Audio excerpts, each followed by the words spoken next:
Bom dia, boa tarde, boa noite. Começando mais um episódio do Impacto na Encruzilhada, episódio número 119. Saúde mental no terceiro setor.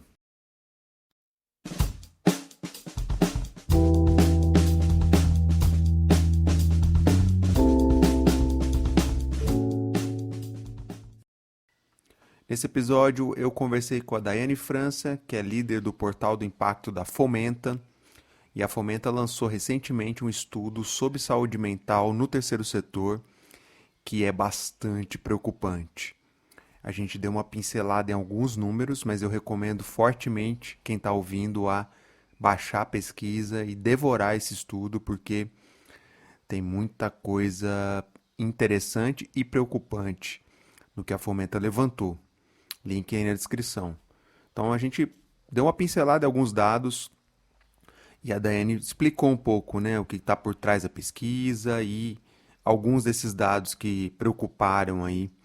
Um pouco qual é a interpretação, né, que elas que estavam conduzindo aí o estudo tiraram, né, dessa fotografia do setor. Como ela mencionou, eles não sabem ainda, Fomenta, se vai ser um estudo anual ou não, mas enfim.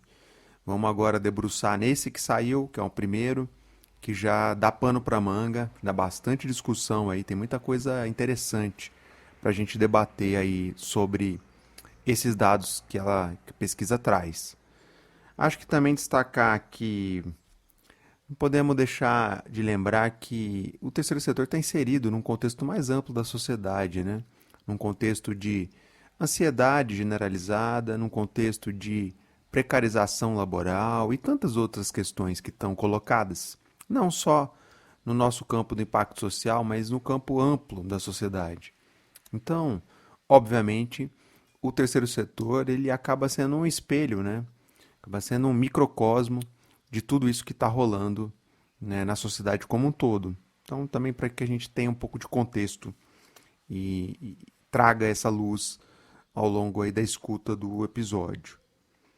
Bom, é isso. Para fechar, destacar um ponto que a Dani trouxe e eu não explorei ao longo do papo por tempo, né? Porque é uma outra agenda aqui, que é o que ela chama de ONGs corporativas. São aquelas ONGs grandes, né, que se tornam gigantescas aí no setor, que geram milhões de orçamento, com equipes gigantescas. E, em geral, né, o que ela traz aí é que algumas dessas ONGs acabam reforçando uma certa subcontratação que existe de outras ONGs em territórios e regiões mais distantes do eixo de São Paulo. Esse é um bom debate que a gente ainda vai continuar fazendo, trazer pessoas para falar sobre isso aqui ao longo de outros episódios. E isso, para fechar, tem tudo a ver com saúde mental. Só para a gente lembrar que desenvolvimento institucional, fortalecimento institucional, tem tudo a ver com saúde mental e tem tudo a ver com essa desigualdade ecossistêmica ou institucional que a gente enxerga no nosso setor. Então, a gente está vendo uma concentração de organizações abocanhando mais recursos, mais projetos, mais parceiros, e uma grande maioria de organizações pequenas, mais distantes do eixo, sobrevivendo na raça mesmo, para continuar mantendo as suas estruturas, e isso traz a conta da saúde mental, como o estudo mostra muito bem. Então, é isso. Recomendo demais aí o estudo, e o papo tá incrível, então bora lá, sem mais delongas, partiu pro papo. Sem olhar pra baixo e lá do alto a desviar dos astros e do asfalto pela noite escura a sua procura saio solto sem farol. Bom, Daiane, bem-vinda. Obrigada por você ter aceito o convite para a gente bater esse papo. Para a gente começar, se apresenta aí para quem está nos ouvindo, quem que é a Daiane, de onde você está falando, conta um pouquinho de você. Oi, Fábio, muito bom estar aqui com você, com essa sua audiência que é qualificadíssima, né?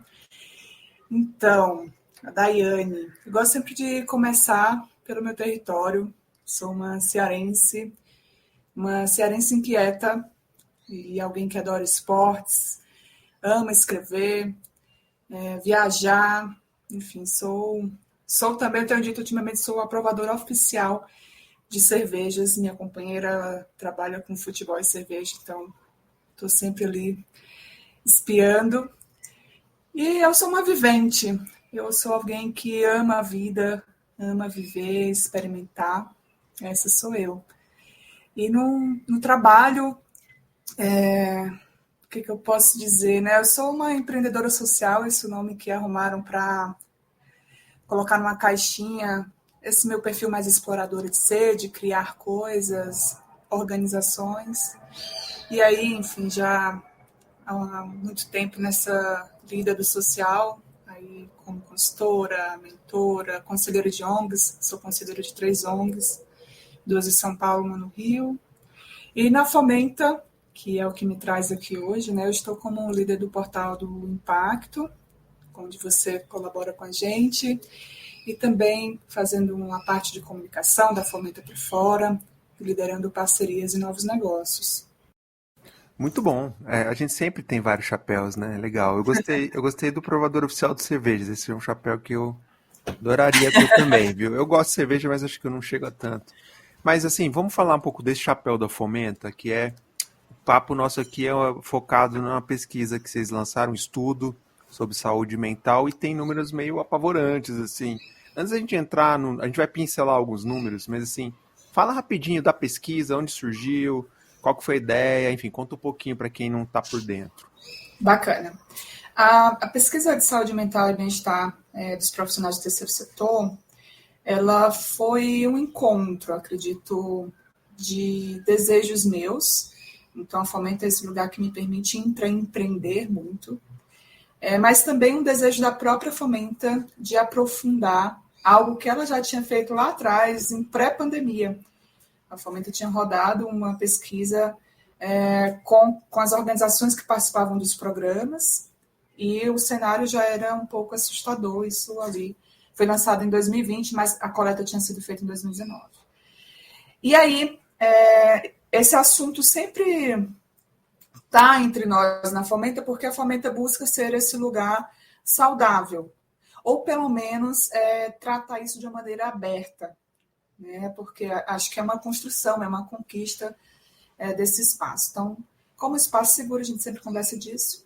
E aí, acho que no ano passado, desenhando as metas para agora, para 2023, eu disse, Rodrigo, nosso presidente e diretor executivo, eu falei assim, Rodrigo, eu vou fazer essa pesquisa, vou arrumar alguém para desenhar ela, enfim, fazer a parte burocrática de pesquisa, e aí a Sara Dias chega como essa pessoa, voluntariamente, há de se destacar, ela já era colunista do portal. E aí ele não se opôs, ninguém se opôs, então a gente foi, aos pouquinhos, né, arrumando um tempo entre todas as demandas, fazendo a pesquisa. E aí já na reta final, a gente sentiu a necessidade de ter apoiadores, né? A gente sempre sentiu essa necessidade, mas na reta final a gente foi em busca desses apoiadores. E aí chegaram junto o Instituto Sabin e o Instituto ACP, fazendo apoio institucional para o lançamento, né? E aí a pesquisa está linda, embora triste.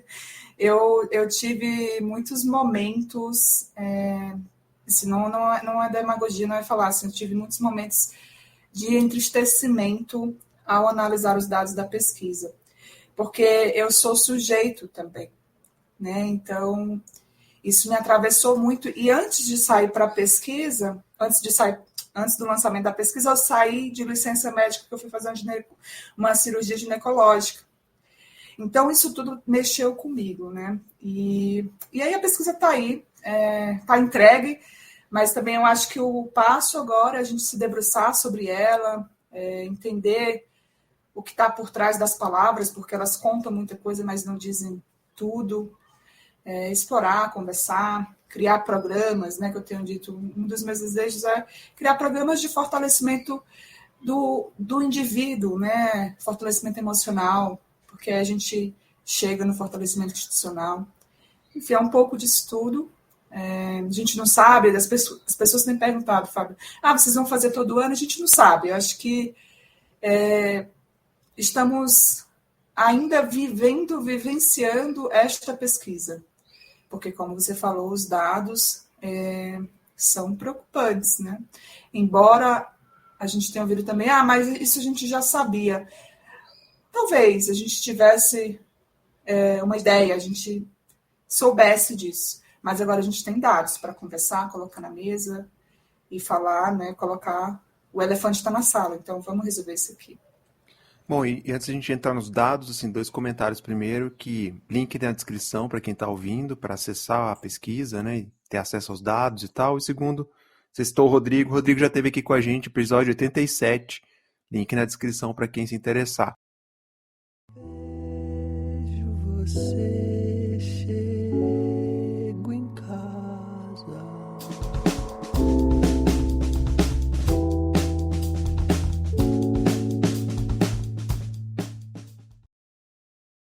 Vou começar com um dado que me chamou a atenção, Daiane, que é 55% de quem respondeu a pesquisa afirma que o estado de saúde mental de profissionais do terceiro setor ou é regular ou ruim.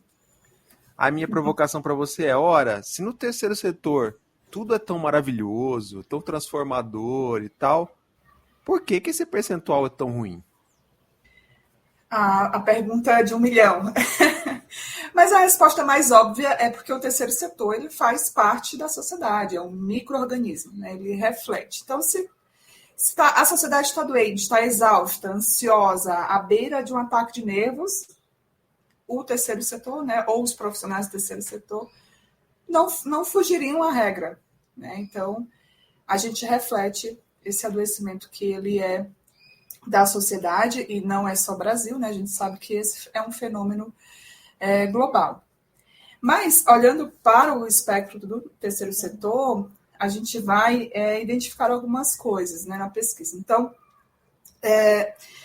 o terceiro setor, essencialmente, ele lida com questões sociais complexas, né? Pobreza, a miséria, várias injustiças sociais. Então, esses profissionais estão nessa linha de frente, lidando com isso diariamente. Aí tem catástrofe, a gente está lidando com esse colapso né, do clima. Então, são pessoas que estão ali no dia a dia, na ponta, impossível não serem atravessadas por isso. Então, eu acho não, né? A pesquisa vai nos dizer que é um componente a mais para que esses profissionais estejam tão adoecidos, mesmo trabalhando com propósito, mesmo trabalhando muitas vezes com aquilo que escolheu, com aquilo que gosta de fazer.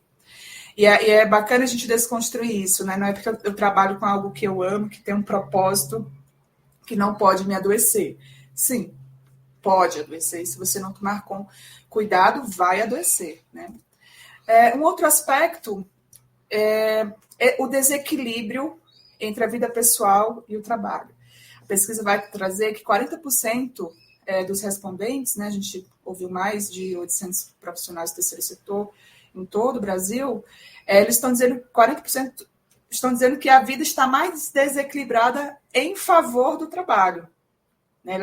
Esse dado é um pouco desequilibrado em favor do trabalho. E 23% está dizendo que está muito desequilibrado em favor do trabalho.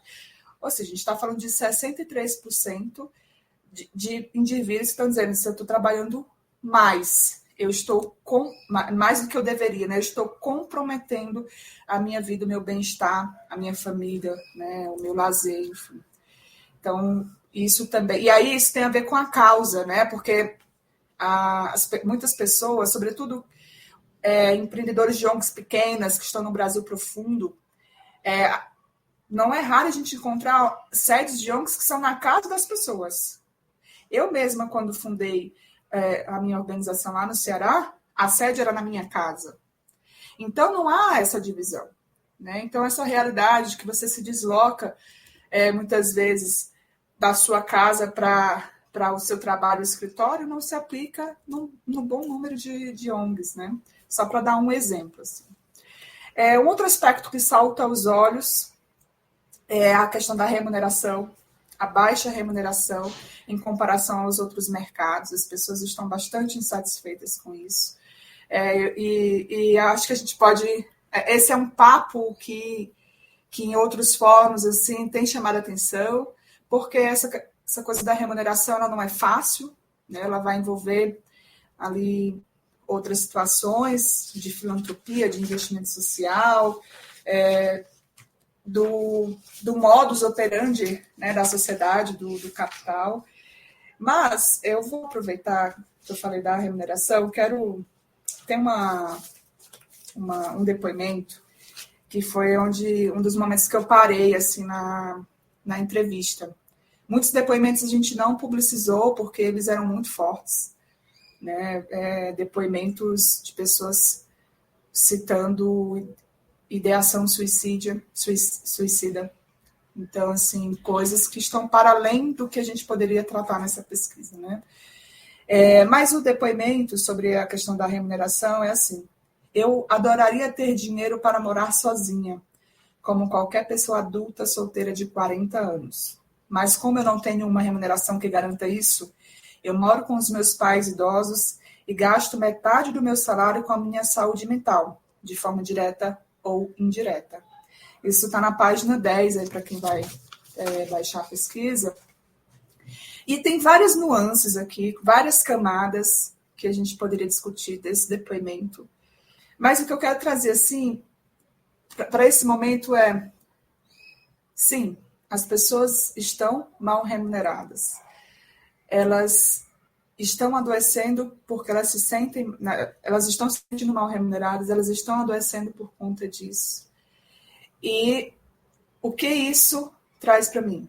Precisamos falar sobre dinheiro no terceiro setor. Precisamos conversar com os investidores sociais sobre o dinheiro que vai para as atividades meio, né, que a preferência geralmente é para as atividades da ponta, as atividades fim. Precisamos falar de recurso livre para as instituições, para remunerar melhor essas pessoas. Enfim, tem alguns assuntos que eu vou trazendo aqui ao longo, né, da conversa, mas eu achei esse depoimento, para mim, bastante doloroso, né? E aí, enfim, preocupações com o futuro, seja da pessoa ou do ano que vem, porque trabalhar em ONG e, sobretudo, na perspectiva de projetos é sempre, né, tipo, meu Deus, será que vai ter esse projeto ano que vem? Será que eu vou receber esse salário? E é isso, para me encerrar aqui nessa parte, que uma coisa vai puxando a outra, né? A minha fala, muitas vezes, vai para o lugar do indivíduo ou da organização, porque é onde eu consigo, de maneira imediata, mitigar esse problema. Mas nós estamos falando de um modelo hegemônico que está para além dos indivíduos e das instituições. E aí o terceiro setor não senta para questionar ou refletir isso mais profundamente. Eu sinto falta, pelo menos, disso. Não, sem dúvida. Você está trazendo aqui a questão passa por aspectos estruturantes, né? Acho que é legal jogar a luz nisso, ainda que a gente tenha poucos espaços para falar sobre isso. Você falou que tem várias nuances e várias camadas. Agregando uma outra aqui, me chamou a atenção a questão de gênero. E aí é muito claro na pesquisa que as mulheres enfrentam mais desafios de saúde mental do que os homens. Por quê? De novo, né? A gente está reproduzindo algo que é da sociedade. De modo geral, por regra, as mulheres são mais sobrecarregadas. Então, a gente também vê isso no terceiro setor, que tem aí a peculiaridade de ser um setor composto, né, em sua maioria, por mulheres. Então, duas vezes, vamos dizer assim, elas vão estar mais sobrecarregadas, né? Estariam, né, estatisticamente. E aí, tem uma pesquisa muito boa, que inclusive eu olhei bastante para ela, que é a pesquisa da Think Yogas Esgotadas, que ela vai, é um estudo, então ela vai olhar para outros estudos também, e ela traz um dado que eu fiquei assim, assustada, que em cada 10 pessoas, em cada 10 brasileiros diagnosticados com depressão e ansiedade, 7 são mulheres. Então, tá aí, né? Nós estamos adoecidas, sobrecarregadas, preocupadas, estressadas, com jornadas duplas, triplas, quádruplas, a depender dessa mulher. E se a gente coloca a lupa um pouco mais, a gente vai ver que as mulheres que estão mais adoecidas ainda são as mulheres negras, né? As autodeclaradas pardas e pretas. E a gente pode até colocar as indígenas também. A amostra da nossa pesquisa de indígenas foi pequena, mas elas entram nesse grupo, né, PPI, pardas, pretas e indígenas. Então, 62% delas avaliaram a saúde mental como regular ou ruim. Isso é mais do que as mulheres brancas, isso é mais do que os homens. Então, e se a gente for parar também para olhar outras pesquisas do terceiro setor, a gente vai ver que essas mulheres, as mulheres negras, elas estão em subfunções, né?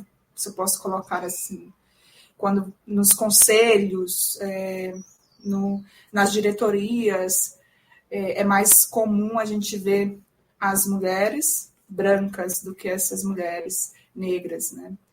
Então, eu acho que tem várias coisas que atravessam essa pesquisa. A gente não se aprofunda nessas interseccionalidades.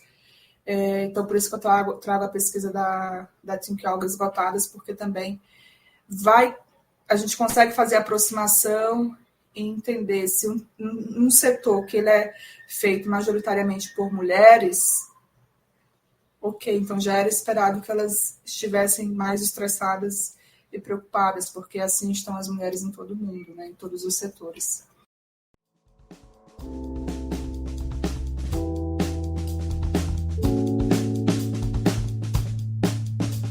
Vem de lá, luz dos prédios, dos carros, arranhando o céu que se perdeu no chão afundado. Tem uma outra camada aqui, Daiane, que é a questão geracional. E aí aparece na pesquisa que os jovens estão mais preocupados, estão mais ansiosos. Se a gente projetar que o futuro está na mão, a gente sempre diz isso, né? O futuro está na mão dos jovens e tal. Lascou. Por que eles estão mais preocupados? O que vocês identificaram na pesquisa? Só pegando um gancho que você falou por último, eu escuto isso desde que eu era jovem. Então vai mudando a geração e os jovens sempre vão ficando com essa função de melhorar o mundo, né? Mas olha, esse dado, por exemplo, a gente não tinha isso como hipótese. Ele saltou, ele surgiu, né? E aí eu fui atrás de entender. E esse é um fenômeno global também. Então, sobretudo, devido à pandemia, os jovens eles estão entre as populações etárias, né, mais adoecidas. E aí, tem até uma pesquisa da Unicef que olhou para a América Latina, é um dado de 2021, que vai dizer que cerca de 16 milhões de crianças e adolescentes entre 10 e 9 anos sofria, né, de transtornos mentais na América Latina quando a pesquisa foi realizada. Então, isso já está nos acompanhando há um tempo. E aí outras pesquisas, sobretudo estadunidenses, né, que a gente pode fazer análises com mais cautela por conta das diferenças dos nossos países, mas elas vão trazer, né, que os jovens, essa geração Z, um pouquinho ali dos millennials, eles têm mais tempo de tela, então eles estão mais suscetíveis, por exemplo, à solidão. E eu achei isso bem, bem interessante, né? Eu tenho uma irmã, geração Z, ela foge um pouco a essa regra, mas é isso, ela demorou mais tempo a entrar no mercado de trabalho, ela sofreu uma pressão, sobretudo a comparação comigo, né? Acho que são coisas comuns nas famílias, mas que eu levei para a minha vivência, assim, para entender como isso poderia atravessar os jovens, né, dessa faixa etária da geração Z. Aí tem também as redes sociais, as mídias sociais, criaram um distanciamento entre o mundo real e o mundo fictício, né, do mundo fictício para o mundo real. Então, tá todo mundo, eu estava antes aqui de entrar contigo, a gente gravar, ouvindo um podcast de um cara falando que a gente está em busca constante do prazer. a gente não sabe mais lidar com as frustrações, com as dificuldades, a gente quer sempre o prazer, a gente quer sempre estar na fita de forma instagramável. E aí essas pesquisas lá de fora, elas vão apontar um pouco para isso, essa dificuldade de lidar com o mundo real. Tanto que uma outra pesquisa, se não me engano, foi essa mesma da Unicef, depois eu posso te mandar com mais precisão, apontou que uma dos três fatos, né, de morte da juventude na América Latina, entre as três está o suicídio, porque esses jovens não conseguem lidar com a realidade. Então, acho que é um assunto muito grave, eu não me sinto, talvez, confortável, né, de aprofundar sobre isso, mas fato é, a pesquisa trouxe. Há outras pesquisas que vão dizer, né, que os jovens eles estão mais engajados com as causas sociais. Então, achei isso interessante. Eles estão mais, por um lado, a pesquisa está dizendo, eles estão mais engajados com as causas sociais, mas eles estão entre as populações mais adoecidas. Qual seria a conexão entre essas duas coisas, né? Será que a conta chegou para eles agora, que, tipo, essa juventude vai ter que salvar o planeta porque não temos mais tempo para uma outra geração? E aí também isso é um peso a mais? Não sei, são hipóteses que eu comecei a criar a partir de conhecer esses outros dados. Bem interessante. Além da situação deles entrarem no terceiro setor e muitas vezes entrarem em conflito com a própria estrutura das organizações, né, mais envelhecidas ou mais cristalizadas e tal.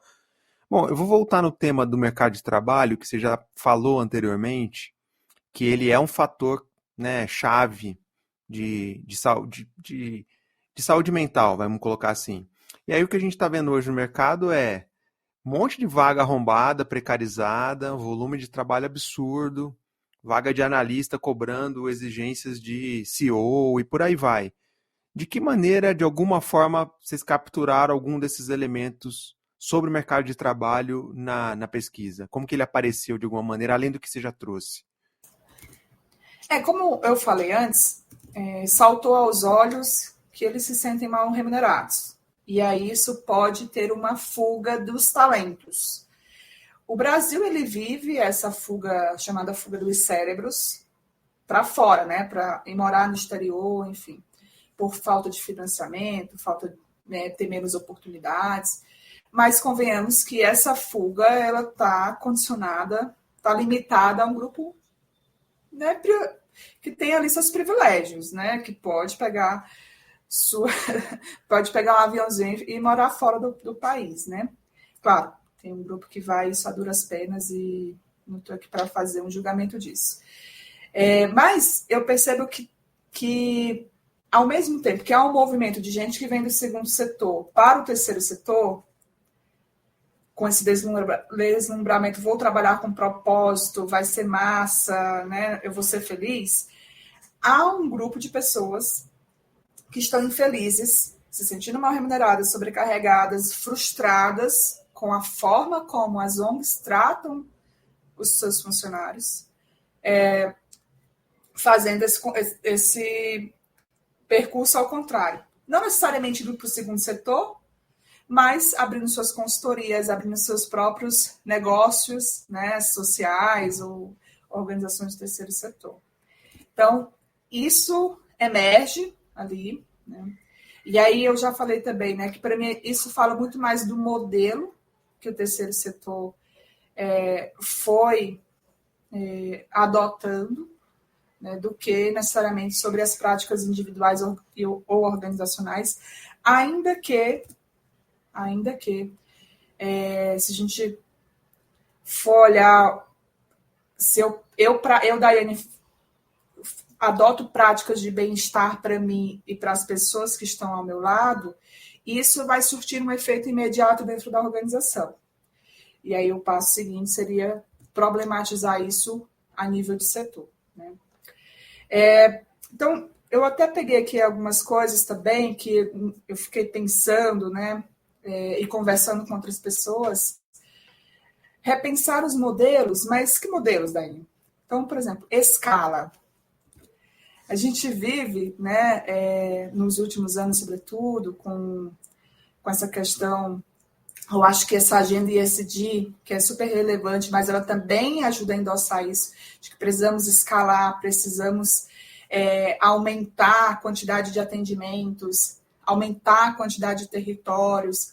O quanto essa pressão pelos números, eu vou colocar dessa maneira, estou simplificando bastante, mas estou consciente que não é exatamente tão simples assim, mas o quanto essa pressão não contribui para que as pessoas estejam mais estressadas, preocupadas. Né? Assim, muitas pessoas elas não estão conectadas, estão mais conectadas com a causa ou com a missão, mas quanto foi o atendimento esse mês, porque eu preciso colocar no relatório do investidor. Então, a pesquisa, talvez a gente possa colocar ela debaixo do braço, sentar com quem está com dinheiro na mão e dizer assim, olha, vamos repensar? Porque a mudança, ela começa com quem faz a mudança. Eu costumo brincar, eu falo sempre, é bíblico até. Não adianta salvar o mundo e perder a si mesma. Né? Não adianta ter milhares de pessoas impactadas enquanto as pessoas da organização que estão causando esse impacto estão estranguladas. Né? Estão pedindo socorro.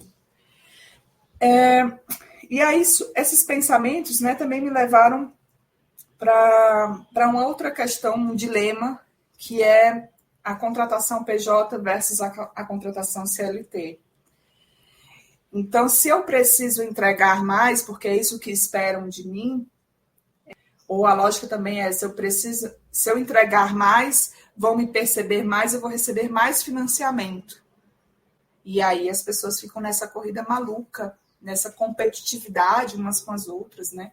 Que é uma lógica que não deveria estar no terceiro setor, não deveria ser a lógica que é o farol do terceiro setor, né? E aí, eu conversando com outra pessoa, a gente... será que as organizações, elas refletem sobre... Será que é melhor, eu em vez de realizar 5 projetos, realizar 2, ter menos pessoas, mas pagá-las CLT e garantir os direitos dela, porque a gente está falando da garantia de direitos. Ou é isso mesmo, pego 5 projetos, 6 projetos, contrato mais gente, mas todo mundo pejotizado. De novo, não é uma questão simples e também nem é somente essa dualidade. Eu acho que tem outras análises que a gente poderia fazer aí. Mas poderíamos começar discutindo isso.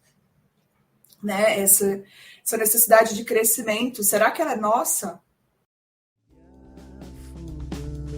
A nossa volta,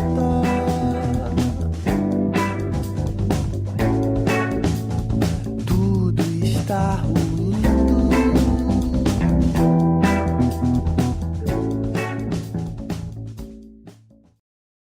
O IBGE vai dizer que temos mais, o IPE vai dizer que nós temos mais de 800 mil ONGs, ou OSCs. Enfim, aí a gente vai entrar naquela discussão, quantos CNPJs são válidos, mas eu não vou entrar nisso. Mas vamos lá, se a gente tem 300 mil organizações que estão em operação, não precisa uma única organização dar conta de fazer a mudança. Não precisa ela se tornar uma grande corporação. Eu tenho refletido sobre isso. Eu acho que é uma fala que pode ser mal interpretada, mas o meu ponto é o quanto também ter esses grandes modelos, essas ONGs corporativas, como eu chamei até na minha dissertação do mestrado, porque foi algo que surgiu na minha dissertação. O quanto é tê-las como modelo, que aí vão ter mais de 100 funcionários, vão receber milhões e milhões de recursos, também não é prejudicial para o setor. Porque, em alguma medida, elas estão subcontratando as organizações pequenas que estão nos territórios, que já têm recursos escassos, recebem esse recurso geralmente focado na operação, estrangulam suas equipes. Então, como dizem, o buraco é muito mais embaixo. né? Então, eu faço essa discussão assim, com muito cuidado, muito respeito ao trabalho que grandes ONGs, gigantes, né, realizam, mas é de se pensar, estamos em algum lado aprofundando desigualdades? É a pergunta que eu me faço ao olhar para isso tudo. Bom, para a gente fechando aqui, Daiane, muito bom o papo, obrigado, viu? Acho que você está levantando pontos, reflexões importantíssimas aqui no setor. Tem mais dois dados que me chamaram a atenção, que é a questão da ansiedade. 77% dos respondentes relatam sofrer de ansiedade e 66% relatam irritação. Afinal, a gente tem uma bomba relógio aqui, não? Como é que a gente desarma isso? Temos uma bomba relógio que ela geralmente explode no indivíduo, né?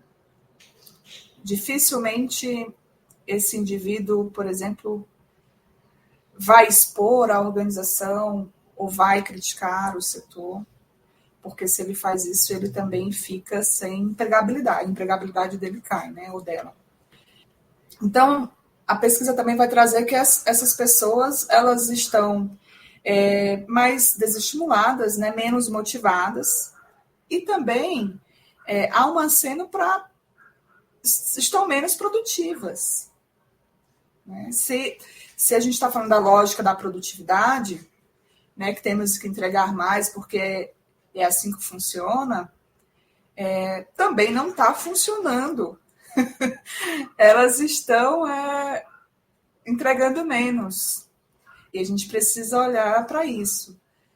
Né? Então, a pesquisa é um prato cheio para a gente discutir, né, por onde seguir, o que fazer.